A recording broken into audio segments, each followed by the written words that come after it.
민수기 27장 함께 읽겠습니다.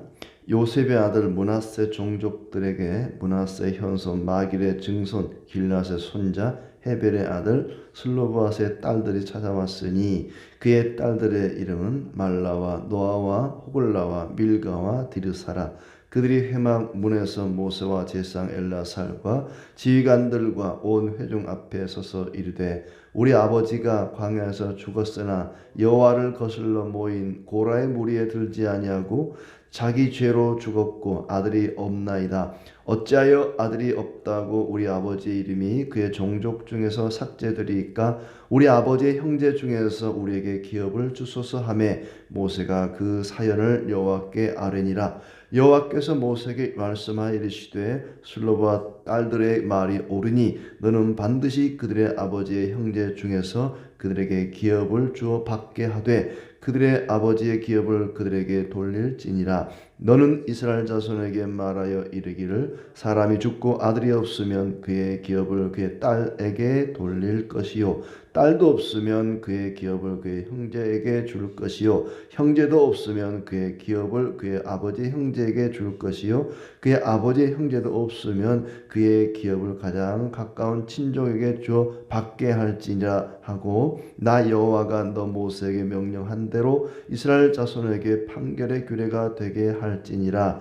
여호와께서 모세에게 이르시되 너는 이 아바림 산에 올라가서 내가 이스라엘 자손에게 준 땅을 바라보라. 본 후에는 내 형 아론이 돌아간 것 같이 너도 조상에게로 돌아가리니 이는 신광야에서 회중이 분쟁할 때에 너희가 내 명령을 거역하고 그 물가에서 내 거룩함을 그들의 목전에 나타내지 아니하였음이니라. 이 물은 신광야 가데스의 무리바 물이니라. 모세가 여호와께 여짜와 이르되 여호와 모든 육체의 생명의 하나님이시여 원하건대 한 사람을 이 회중 위에 세워 그로 그들 앞에 출입하며 그들을 인도하여 출입하게 하사 여호와의 회중이 목자 없는 양과 같이 되지 않게 하옵소서. 여호와께서 모세에게 이르시되 눈의 아들 여호수아는 그 안에 영이 머무는 자니 너는 데려다가 그에게 안수하고 그를 제사장 엘라살과 온 회중 앞에 세우고 그들의 목전에서 그에게 위탁하여 내 종기를 그에게 돌려 이스라엘 자손의 온 회중을 그에게 복종하게 하라. 그는 제사장 엘라살 앞에 설 것이요 엘라살은 그를 위하여 우림의 판결로서 여호와 앞에 물을 것이며 그와 온 이스라엘 자손 곧 온 회중은 엘라살의 말을 따라 나아가며 들어올 것이니라. 모세가 여호와께서 자기에게 명령하신 대로 하여 여호수아를 내려다가 제사장 엘라살과 온 회중 앞에 세우고 그에게 안수하여 위탁하되 여호와께서 모세에게 명령하신 대로 하였더라. 아멘. 반갑습니다. 오늘도 하나님 은혜 가운데 또 기쁘고 즐겁고 복된 날 되시기를 축복합니다.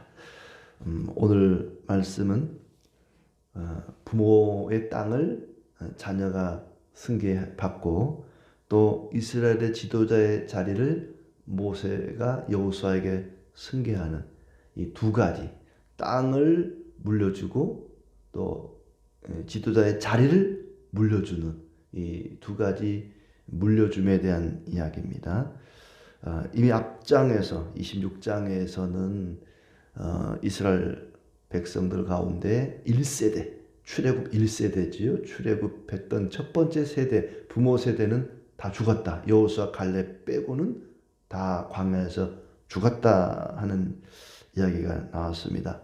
그리고 이제 새로운 세대에게 가나안 땅을 차지해서 그 땅을 나눠주는 분배하는 역할, 인구수에 따라서 그리고 제비뽑기를 통해서 각 지파에게 땅을 분배하라 하는 이야기가 나왔습니다. 그러니까 새로운 세대가 가나안 땅에 들어가서 땅을 이제 분배받게 되는데 문제는 20세 이상 남자들만 이게 해당이 됩니다. 20세 이상 남자, 싸움에 나갈 만한 남자를 세고 그 숫자에 따라 땅을 나눠주라 그랬거든요. 그러니까 여자만 있는 집, 딸들만 있는 집의 경우는 땅을 분배받을 수가 없습니다. 아버지가 살아계시면 아버지가 땅을 받겠지만은 아버지도 없고 오빠도 없고 뭐 딸들만 그냥 살아남았을 경우에 그럼 누가 그 가문은 어디에 살아야 되느냐? 땅도 없는데 어떻게 될까? 자, 아들이 없는 그런 가정은 어떻게 되느냐? 이 문제에 대한 해법을 이야기하고 있습니다. 오늘 앞장 26장 33절에도 잠깐 그것이 언급이 되었어요. 헤벨의 아들 슬로보앗은 아들이 없고 딸뿐이라 그 딸의 이름은 하면서 이 슬로보앗에 대한 이야기가 잠깐 나왔습니다. 참 뭐 요즘은 딸들이 귀하고 또 딸만 있거나 딸이 많으면 참 좋겠다 싶은데 이때는 뭐 우리나라도 뭐 그랬습니다만은 남아 선호 사상이 있게 된 것도 아들이 재산을 상속받고 또 아들에게만 유산을 물려주고 뭐 이런 게 아마 있었던 것 같아요. 그래서 이런 경우가 흔하고 자주 있는 경우라면은 뭐 이 문제에 대한 이제 해법이 이미 나왔을 텐데 이런 경우가 없었던 것 같아요. 그래서 이런 경우는 처음이라 아버지가 아들 없이 딸들만 남겨놓고 가는 경우가 흔치 않았고, 물론 이제 그 전에는 아예 분배할 땅이 없으니까, 나라가 없었으니까 이스라엘이 뭐 이런 일이 있어도, 이런 경우가 있어도 문제 제기할 일이 없겠지만 이제는 땅이 주어지게 되니까 남자들에게만 땅을 준다. 그러니까 여자만 있는 집은 어떡하느냐, 이런 문제가 제기되는 거죠. 그래서 이제 슬로보앗의 딸들, 므낫세 자손 중 슬로보앗의 딸들이 찾아왔다. 말라와 노아, 호글라, 밀가와 디르사라는 5 자매가 모세를 찾아왔습니다. 그들의 질문은 이거죠. 3절, 4절에 보면 우리 아버지가 광야에서 죽었습니다. 아버지 세대는 다 죽었으니까 우리 아버지가 광야에서 죽었는데 그 죽음이라고 하는 것이 고라처럼 하나님을 거역하다가 죽었으면 그건 이스라엘 총에서 쫓겨날 일이기 때문에 분배될 땅이 없습니다. 하나님을 거역하다가 이스라엘 총회에서 쫓겨난 사람은 받을 기업이 없는 거죠. 그런데 우리 아버지는 그 반역의 무리에 속한 사람이 아니었고 자기 죄 때문에, 그러니까 일반적인 자연사를 했다는 겁니다. 반역을 해서 하나님께 재앙을 받아 죽은 게 아니고 그냥 모든 인간은 다 죄인이기 때문에 그 죄, 자신의 그 죄 때문에 그냥 자연사를 하셨습니다. 그렇기 때문에 땅 분배받는 일에서 제외될 일이 없는 분입니다. 그런데 이제 4절에 보면 어찌하여 아들이 없다고 우리 아버지의 이름이 그의 종족 중에서 삭제되리까? 우리 아버지의 형제 중에서 우리에게 기업을 주소서.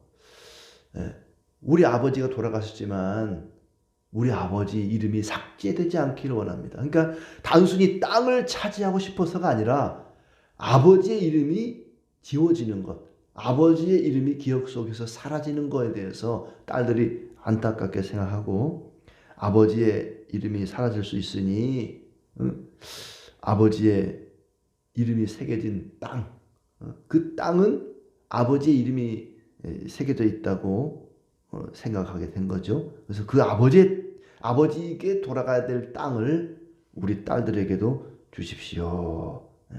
모세가 듣고 하나님께 아뢰었습니다.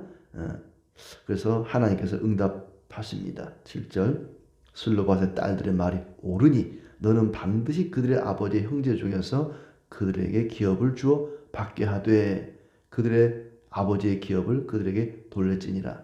그러니까 땅은 지파별로 이제 준 거예요. 가문마다 준 거예요. 그러면은 이제 아버지의 형제들이, 큰 아버지, 작은 아버지가 이제 그 가문이 땅을 받았을 거 아니에요. 그러면 이제 이 슬로밧은 죽고 없으니까 야, 슬로밧 몫은 없어.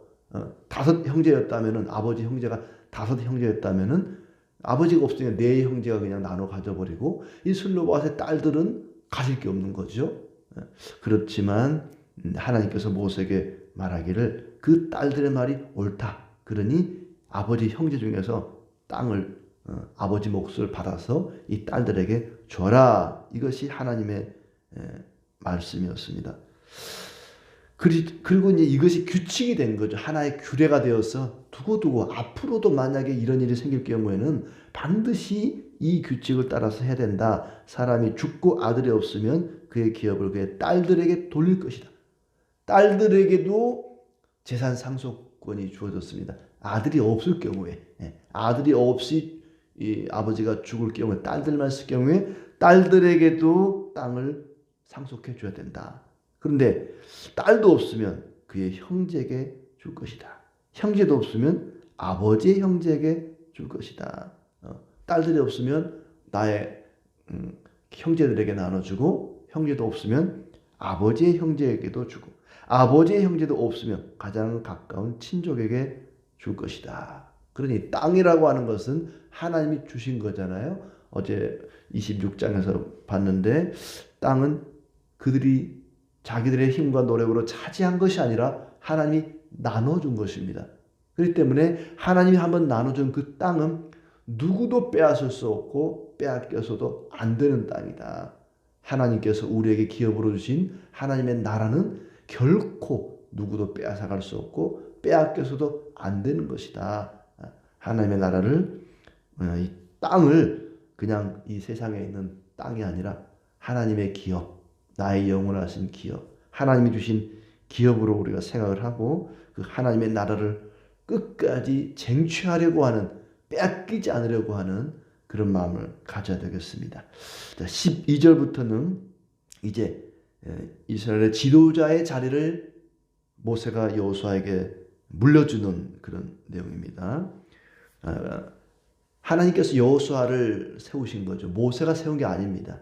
좀 모세가 여호수아 마음에 드니까 하나님 여호수아를 세워주세요 이렇게 하지 않고 여호수아 역시 모세처럼 하나님이 세워주신 그런 지도자죠. 다만 다른 점이 있다면 모세는 하나님과 직접 대면한 사람인데 여호수아는 그 정도는 아니었다는 것입니다. 한번 보죠. 하나님께서 모세에게 아바림 산으로 이제 올라가라.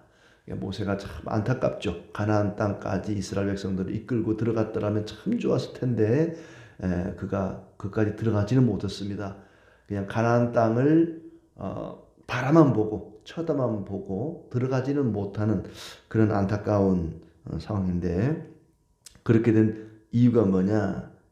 아바림 산에 올라가서 내가 이스라엘 자손에게 준 땅을 바라보라. 가나안 땅을 바라보라. 본 후에는 내 형 아론이 돌아간 것처럼 너도 조상에게로 돌아가리니. 돌아간다는 말이 그냥 단순히 돌아간다는 말이 아니죠.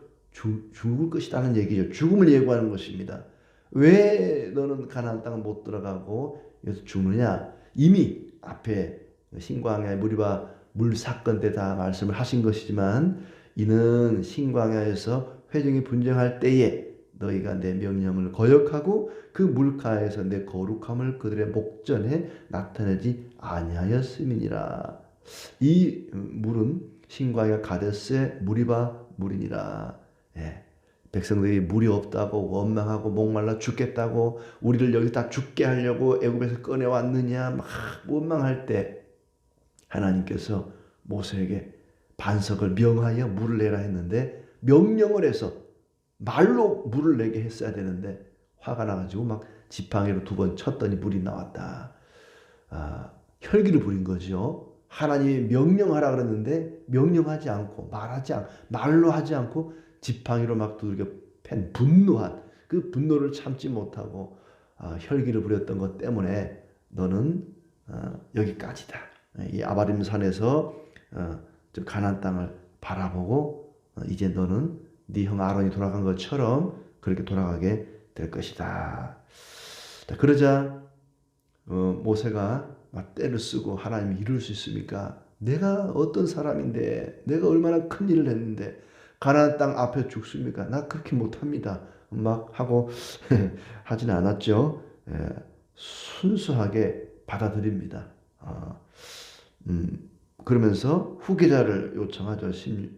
16절에 여호와 모든 육체 생명의 하나님이시여 원하건대 한 사람을 이 회중 위에 세워 주십시오. 제가 죽더라도 이 백성들을 이끌고 들어갈 지도자 한 사람을 세워 주십시오. 누구라고 지목을 하지 않았어요. 여호수아를 세워주세요, 뭐 아니면 갈렙을 지도자로 세워주세요라고 말하지 않았습니다. 한 사람을 이 회중 가운데 세워주시옵소서. 그리하여 회중이 목자 없는 양같이 되지 않게 해달라. 그리고 17절에 보면은 그로 그들 앞에 출입하며 그들을 인도하여 출입하게 하사 목자 없는 양과 같이 되지 않게 하옵소서 하면서 이스라엘의 지도자가 될 사람의 두 가지 조건을 이야기합니다.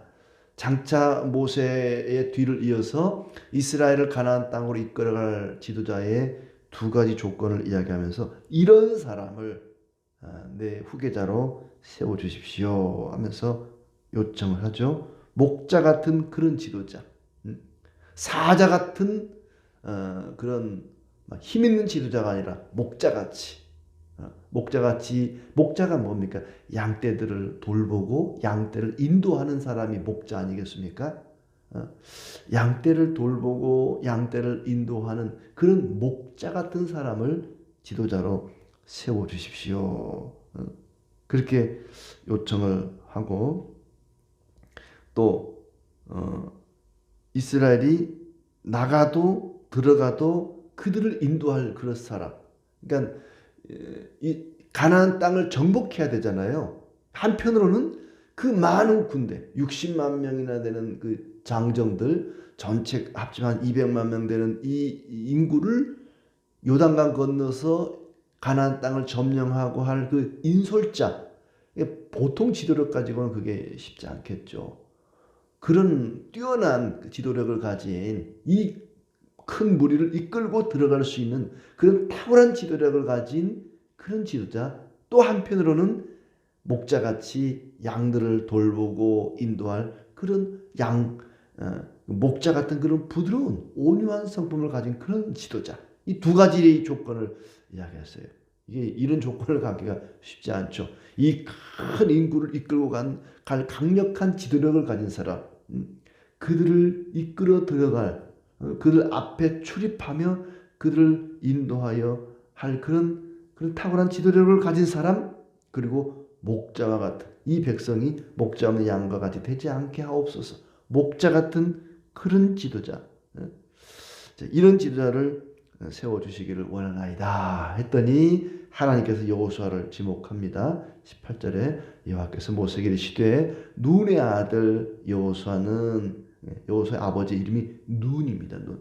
우리 눈이 아니라 눈이라는 사람인데 그의 아들 여호수아는 그 안에 영이 머무는 자니 너는 데려다가 그에게 안수하고 그를 이스라엘 지도자로 위탁하라. 이 안수하라는 말은 우리가 흔히 이제 구약에 이렇게 보면은 짐승을 제물로 드릴 때 그 머리에다가 안수를 합니다. 모든 죄를 이 짐승에게 다 뒤집어 씌워서 이 짐승이 그 안수한 사람을 위해서 희생하는 그런 경우인 것처럼 여호수아에게 안수를 해서 세웠다. 이 말은 여호수아가 산 제물이 되는 것입니다.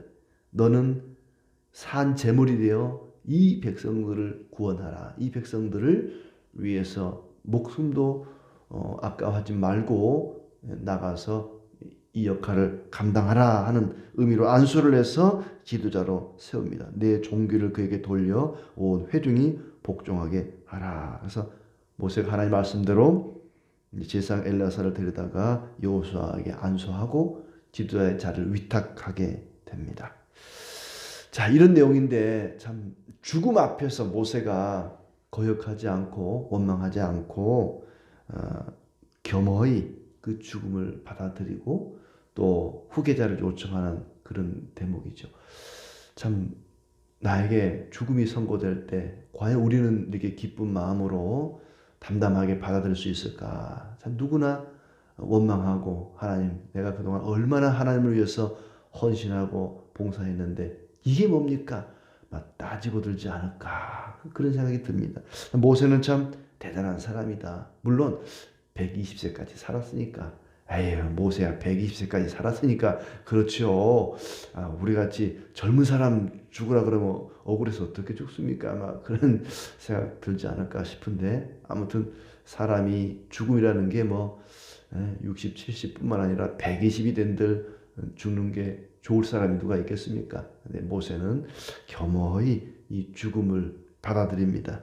그리고는 이제 목자 같은 지도자, 이 백성들을 가나안으로 이끌어갈 그런 강력한 지도자 세워주십시오라고 요청을 하게 되죠. 하나님의 나라의 지도자, 교회의 지도자는 목자와 같은 그런 사람이어야 됩니다. 자기 양떼를 돌보고 또 보호하고 자기 목숨을 버리면서까지도 양떼를 지킬 줄 아는 그런 지도자, 그리고 그 양떼를 바른 길로 이끌어가고 날마다 푸른 초장 잔잔한 물가로 인도할 수 있는 그런 지도자, 교회의 일꾼들은 그런 사람이어야 된다는 것이죠. 요한복음 10장 11절에 나는 선한 목자라 선한 목자는 양들을 위하여 목숨을 버리거니와 그렇습니다. 예수님께서 자신을 가리켜 나는 선한 목자다. 선한 목자는 자기 양떼를 위해서 기꺼이 자기 목숨을 버리는 자다. 자기 목숨을 버려가면서까지도 자기 양떼를 지키고 돌보고 인도할 수 있는 사람이 바로 선한 목자다. 하나님께서 모세에게 이 백성을 인도할 지도자는 선한 목자가 되어야 된다. 근데 예수님께서 내가 바로 선한 목자다. 우리 주님 그리스도께서 교회를 이끌어 가시는 온전한 지도자, 진정한 지도자를 할 수 있습니다. 우리를 위해서 기꺼이 그 목숨을 버리시고 그의 능력과 지혜로 우리를 돌보시고 인도하시는 만왕의 왕, 우리의 왕 되신 그리스도께서 여기서 말하는 지도자, 모세 후계자, 너의 뒤를 이어서 이 백성을 인도할 지도자를 한 사람 내가 추천하마. 그러면서 이 여호수아에게 영이 있었다. 하나님의 영이 성령의 충만한 가운데 있던 여호수아를 바로 이스라엘의 지도자로 세운 것입니다. 예수 그리스도를 통해서 이 말씀이 이루어진 것이죠. 예수 그리스도는 우리의 왕이시며 우리의 목자가 되십니다.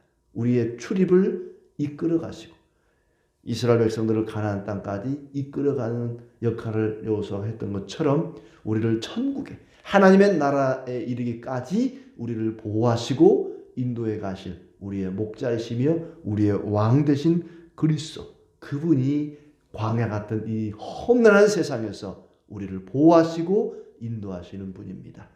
우리 주님을 우리의 왕으로 우리의 목자로 인정하고 믿고 주님의 돌보심과 주님의 인도하심 가운데 이 험난한 광야 생활 담대하게 잘 감당하는 우리 모두가 되기를 진심으로 축복합니다.